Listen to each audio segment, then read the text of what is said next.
សូមស្វាគមន៍មកកាន់ Channel ឆ្នោតលាភសំណាងរបស់ Admin ថ្ងៃនេះ Admin មានលេខតម្រុយល្អៗរបស់ឆ្នោតយួនសម្រាប់ចែកជូនពុកម៉ែបងប្អូននៅថ្ងៃទី3 ខែ 12 ឆ្នាំ 2025 នេះ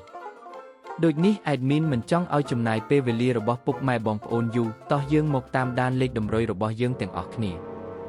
សម្រាប់លេខតម្រុយ2លេខមានលេខ56លេខ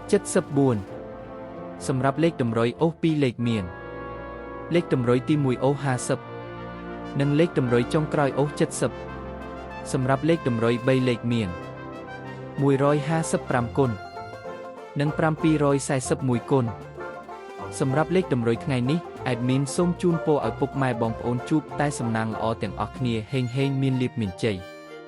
ជាចុងក្រោយសូមកុំភ្លេចជួយចុច Subscribe និង Comment ហើយដាក់សញ្ញារូបកណ្ដឹងដើម្បីជួយផ្ដល់កម្លាំងចិត្តមកកាន់ Admin ជាពិសេសងាយស្រួលតាមដានវីដេអូថ្មីនិងលេខតម្រុយល្អៗជាប្រចាំថ្ងៃជាមួយ Admin សូមគោរពលាពុកម៉ែបងប្អូនពីខ្ញុំបាទ Admin ឆ្នោតលាភសំណាងល្អទាំងអស់គ្នាសូមអរគុណ